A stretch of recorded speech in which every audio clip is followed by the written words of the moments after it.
পরীক্ষিতের জন্মের পর পাণ্ডবগণ হস্তিনাপুরে ফিরে এলেন। কিছুদিন পরে ব্যাসদেব হস্তিনাপুরে এলে যুধিষ্ঠির তাকে বললেন, ভগবান, আপনার প্রসাদে আমি যজ্ঞের জন্য ধনরত্ন সংগ্রহ করেছি। এখন আপনি যজ্ঞের অনুমতি দিন। ব্যাস বললেন, আমি অনুমতি দিলাম। তুমি অশ্বমেধ যজ্ঞ করে বহু দক্ষিণা দাও, তার ফলে নিশ্চয় তুমি পাপ মুক্ত হবে।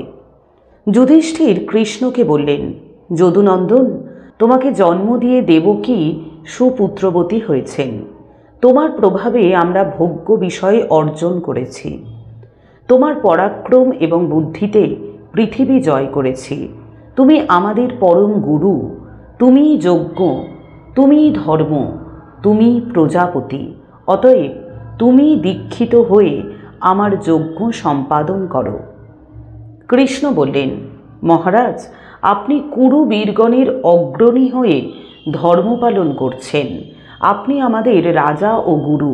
অতএব আপনিই দীক্ষিত হয়ে যজ্ঞ করুন এবং আপনার অভীষ্ট কার্যে আমাদের নিয়োজিত করুন।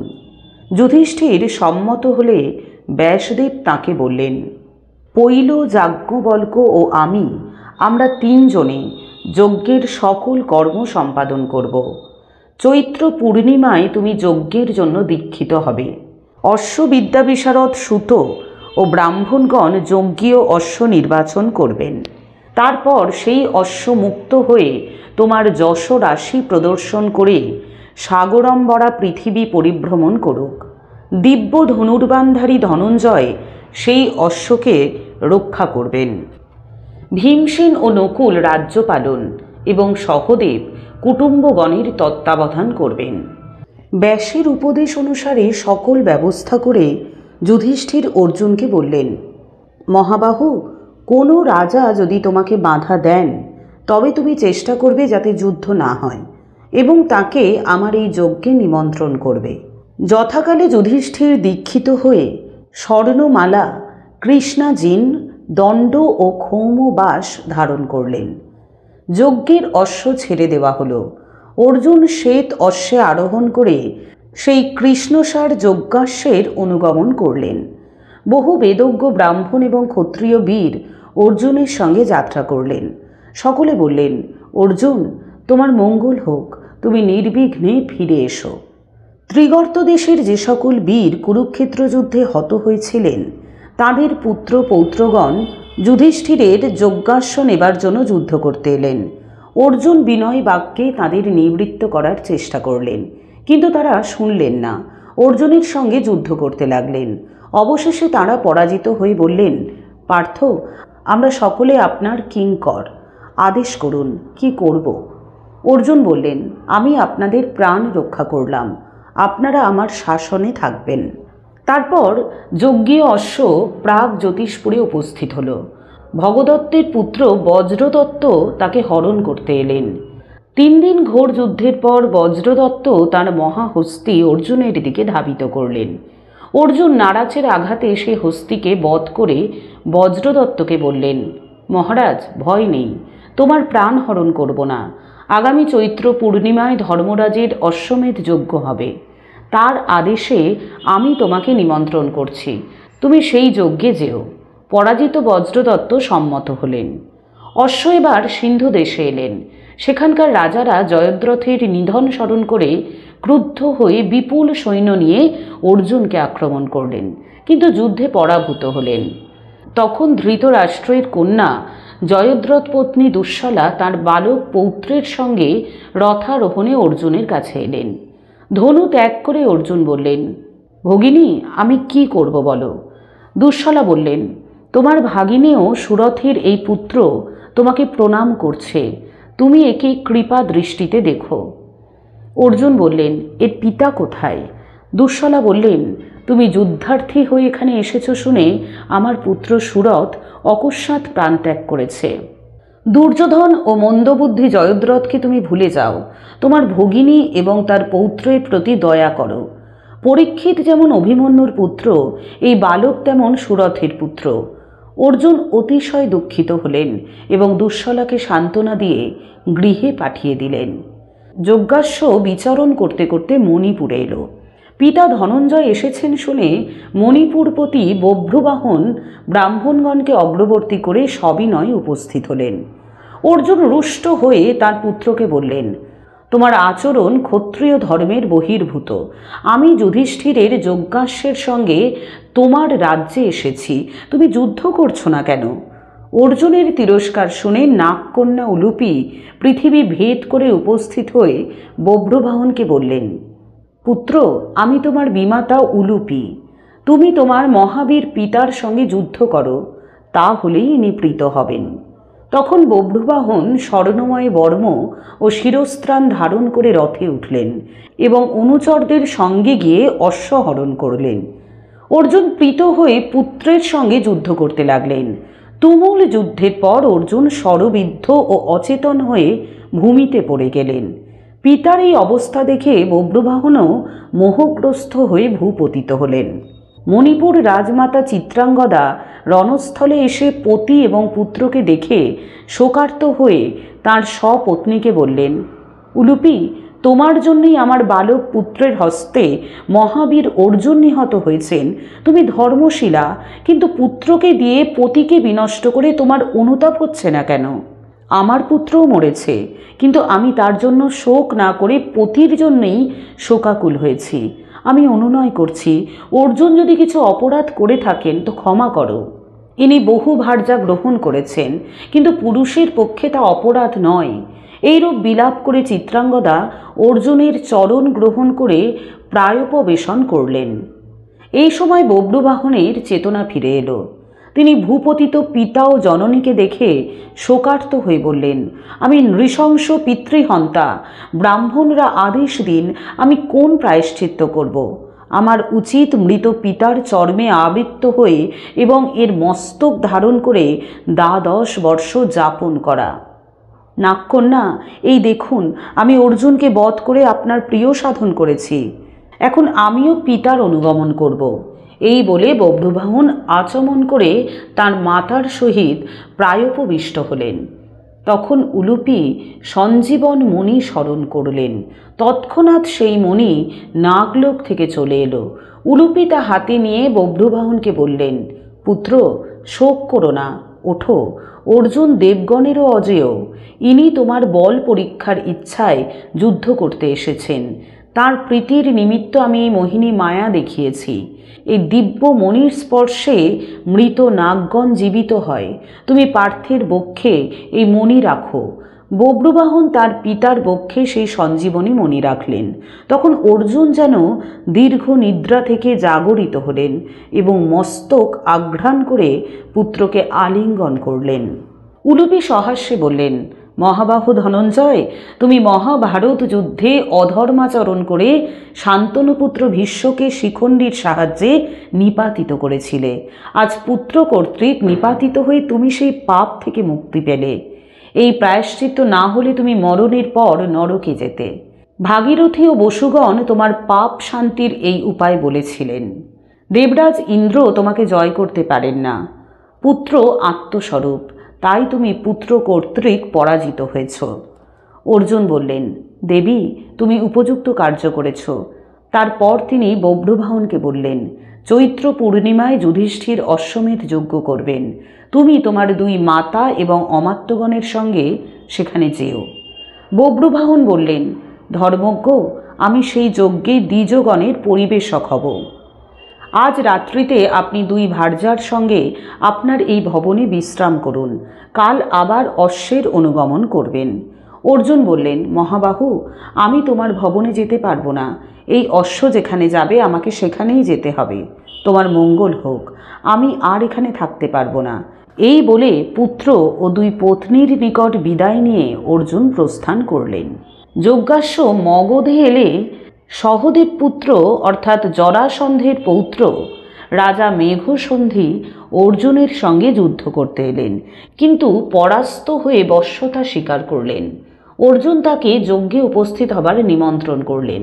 তারপর অর্জুন অশ্বের অনুসরণে সমুদ্র তীর দিয়ে বঙ্গ, পুন্ড্র, কোশল প্রভৃতি দেশে গিয়ে সেখানকার ম্লেচ্ছগণকে পরাস্ত করলেন। দক্ষিণে নানা দেশে বিচরণ করে অশ্ব চেদি রাজ্যে এলো।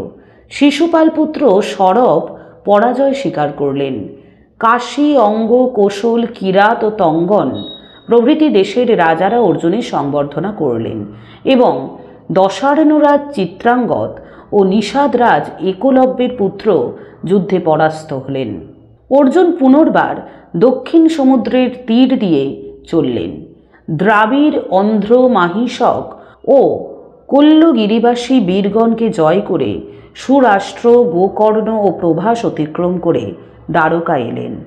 যাদব কুমারগণ অর্জুনকে আক্রমণ করলেন, কিন্তু বৃষি ও অন্ধকগণের অধিপতি উগ্রসেন এবং অর্জুনের মাতুল বসুদেব তাঁদের নিবারিত করে অর্জুনকে সংবর্ধনা করলেন। তারপর পশ্চিম সমুদ্রের উপকূল এবং সমৃদ্ধ পঞ্চনদ প্রদেশ অতিক্রম করে অশ্ব গান্ধার রাজ্যে এলো। গান্ধারপতি শকুনিপুত্র বহু সৈন্য নিয়ে যুদ্ধ করতে এলেন। অর্জুনের অনুরোধেও নিবৃত্ত হলেন না। অর্জুন সরাঘাতে গান্ধারপতির শিরস্ত্রাণ বিচ্যুত করলেন। গান্ধারপতি ভীত হয়ে সসৈন্যে পলায়ন করলেন। তাঁর বহু সৈন্য অর্জুনের অস্ত্রাঘাতে বিনষ্ট হল। তখন গান্ধার রাজমাতা বৃদ্ধ মন্ত্রীর সঙ্গে অর্ঘ্য হস্তে অর্জুনের কাছে এসে তাঁকে প্রসন্ন করলেন। শকুনিপুত্রকে সান্ত্বনা দিয়ে অর্জুন বললেন, ধৃতরাষ্ট্র ও গান্ধারীকে স্মরণ করে আমি তোমার প্রাণ হরণ করিনি, কিন্তু তোমার বুদ্ধির দোষে তোমার অনুচরগণ নিহত হল। তারপর অর্জুন শকুনিপুত্রকে যজ্ঞে আসবার জন্য নিমন্ত্রণ করে হস্তিনাপুরে যাত্রা করলেন। মাঘ মাসের দ্বাদশী তিথিতে শুভ নক্ষত্রযোগে যুধিষ্ঠির তাঁর ভ্রাতাদের ডেকে এনে ভীমসেনকে বললেন, সংবাদ পেয়েছি অর্জুন শীঘ্র ফিরে আসবেন। তুমি যজ্ঞস্থান নিরূপণের জন্য বেদজ্ঞ ব্রাহ্মণদের পাঠাও। যুধিষ্ঠিরের আদেশ অনুসারে স্থান নিরূপিত হলে স্থপতিগণ শত শত প্রাসাদ, গৃহ, স্তম্ভ, তোরণ ও পথ সমন্বিত যজ্ঞায়তন নির্মাণ করলেন। আমন্ত্রিত নরপতিগণ বহু রত্ন, স্ত্রী, অশ্ব ও আয়ুধ নিয়ে উপস্থিত হলেন। তাদের শিবিরে সাগর গর্জনের ন্যায় কোলাহল হতে লাগল। যজ্ঞ সভায় হেতুবাদী বাগ্মী ব্রাহ্মণগণ পরস্পরকে পরাস্ত করার জন্য তর্ক করতে লাগলেন। আমন্ত্রিত রাজারা ইচ্ছানুসারে বিচরণ করে যজ্ঞের আয়োজন দেখতে লাগলেন। স্থানে স্থানে স্বর্ণভূষিত যূপকাষ্ঠ, স্থলচর, জলচর, পার্বত্য, আরণ্য, পশু, পক্ষী ও উদ্ভিদ, অন্যের স্তূপ, দধি ও ঘৃতের হ্রদ প্রভৃতি দেখে তাঁরা বিস্মিত হলেন। এক এক লক্ষ ব্রাহ্মণ ভোজনের পর দুন্দুভি বাজতে লাগল। প্রতিদিন এইরূপে বহুবার দুন্দুভি ধ্বনি শোনা গেল। অর্জুন যজ্ঞাশ্বসহ হস্তিনাপুরে ফিরে এলেন এবং ধৃতরাষ্ট্র, যুধিষ্ঠির প্রভৃতিকে অভিবাদন করে কৃষ্ণকে আলিঙ্গন করলেন। এই সময় মণিপুর রাজ বভ্রুবাহনও তাঁর মাতৃদয়ের সহিত উপস্থিত হলেন এবং গুরুজনকে বন্দনার পর পিতামহী কুন্তীর উত্তম ভবনে গেলেন। চিত্রাঙ্গদা ও উলুপি বিনীতভাবে কুন্তী, দ্রৌপদী, সুভদ্রা প্রভৃতির সহিত মিলিত হলেন। বভ্রুবাহনকে কৃষ্ণ দিব্যাস্যযুক্ত স্বর্ণভূষিত মহামূল্য রথ উপহার দিলেন। যুধিষ্ঠিরাদিও তাঁকে বিপুল অর্থ দিলেন। তৃতীয় দিবসে ব্যাসদেব যুধিষ্ঠিরকে বললেন, যজ্ঞের মুহূর্ত উপস্থিত হয়েছে, আজ থেকে তুমি যজ্ঞ আরম্ভ করো। মহারাজ, এই যজ্ঞে তুমি ব্রাহ্মণগণকে 3 গুণ দক্ষিণা দাও, তাতে 3 অশ্বমেধের ফল পাবে এবং জ্ঞাতিবধের পাপ থেকে মুক্ত হবে। অনন্তর বেদজ্ঞ যাজকগণ যথাবিধি সকল কার্য করতে লাগলেন।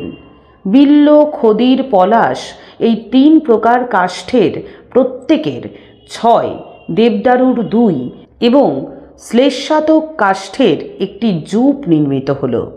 তাছাড়া ধর্মরাজের আদেশে ভীম স্বর্ণভূষিত বহু যূপ শোভার জন্য প্রস্তুত করলেন। 4টি অগ্নিস্থানযুক্ত যজ্ঞবেদী ত্রিকোণ গরুড়াকারে নির্মিত হল। ঋত্বিকগণ নানা দেবতার উদ্দেশ্যে বহু পশু, পক্ষী, বৃষ ও জলচর আহরণ করলেন। 300 পশুর সঙ্গে যজ্ঞীয় অশ্ব যূপবদ্ধ হল। অগ্নিতে অন্যান্য পশু যথাবিধি উৎসর্গের পর ব্রাহ্মণগণ শাস্ত্রানুসারে যজ্ঞীয় অশ্ব বধ করে দ্রুপদ নন্দিনীকে তার নিকটে বসালেন। তারপর তাঁরা অশ্বের বসা অগ্নিতে দিলেন। যুধিষ্ঠির ও তার ভ্রাতারা সেই সর্বপাপনাশক বসার ধূম আঘ্রাণ করলেন। 16 জন ঋত্বিক অশ্বের অঙ্গ সকল অগ্নিতে আহুতি দিলেন। এইরূপে যজ্ঞ সমাপ্ত হলে সশিষ্য ব্যাসদেব যুধিষ্ঠিরের সংবর্ধনা করলেন। যুধিষ্ঠির ব্রাহ্মণগণকে সহস্র কোটি নিষ্ক এবং ব্যাসদেবকে বসুন্ধরা দক্ষিণা দিলেন। ব্যাস বললেন, মহারাজ, ব্রাহ্মণরা ধনার্থী, তুমি বসুন্ধরার পরিবর্তে আমাকে ধন দাও। যুধিষ্ঠির বললেন, অশ্বমেধ মহাযজ্ঞে পৃথিবী দক্ষিণায় বিহিত। অর্জুন যা জয় করেছেন সেই পৃথিবী আমি দান করেছি, আপনারা তা ভাগ করে নিন। এই পৃথিবী এখন ব্রহ্মস্ব, আমি আর তা নিতে পারি না, আমি বনও প্রবেশ করব। দ্রৌপদী ও ভীমাদি বললেন, মহারাজ যথার্থ বলেছেন। তখন সভাস্থ সকলে রোমাঞ্চিত হলেন। অন্তরিক্ষ থেকে সাধু সাধু ধ্বনি শোনা গেল। ব্রাহ্মণগণ হৃষ্ট হয়ে প্রশংসা করতে লাগলেন। ব্যাসদেব পুনর্বার বললেন, মহারাজ, আমি তোমাকে পৃথিবী প্রত্যর্পণ করছি, তুমি তার পরিবর্তে সুবর্ণ দাও। কৃষ্ণ বললেন, ধর্মরাজ, আপনি ভগবান ব্যাসের আদেশ পালন করুন। তখন যুধিষ্ঠির ও তার ভ্রাতারা ত্রিগুণ দক্ষিণার কোটি কোটি গুণ দান করলেন। ব্যাস তা 4 ভাগ করে ঋত্বিকদের মধ্যে বিতরণ করলেন। যজ্ঞায়তনে যে সমস্ত স্বর্ণময় অলঙ্কার, তোরণ, জূপ, ঘট, স্থালী, ইষ্টক প্রভৃতি ছিল, যুধিষ্ঠিরের আদেশে ব্রাহ্মণগণ ভাগ করে নিলেন। অবশিষ্ট দ্রব্য ক্ষত্রিয়, বৈশ্য, শূদ্র ও ম্লেচ্ছগণকে দেওয়া হলো। যজ্ঞ সমাপ্ত হলে ব্রাহ্মণরা প্রভূত ধন নিয়ে চলে গেলেন। ব্যাসদেব তাঁর অংশ কুন্তিকে দিলেন। যুধিষ্ঠির তাঁর ভ্রাতাদের সহিত যজ্ঞান্ত স্নান করে সমাগত রাজগণকে বহু রত্ন, হস্তি, অশ্ব, স্ত্রী, বস্ত্র ও সুবর্ণ উপহার দিলেন এবং বভ্রবাহনকেও বিপুল ধন দিলেন। রাজারা বিদায় নিয়ে চলে গেলেন। দুঃশলার বালক পৌত্রকে যুধিষ্ঠির সিন্ধু রাজ্যে অধিষ্ঠিত করলেন। কৃষ্ণ, বলরাম প্রভৃতি বৃষিবংশীয় বীরগণ যথোচিত সৎকার লাভ করে ধর্মরাজের আজ্ঞা নিয়ে দ্বারকায় প্রস্থান করলেন।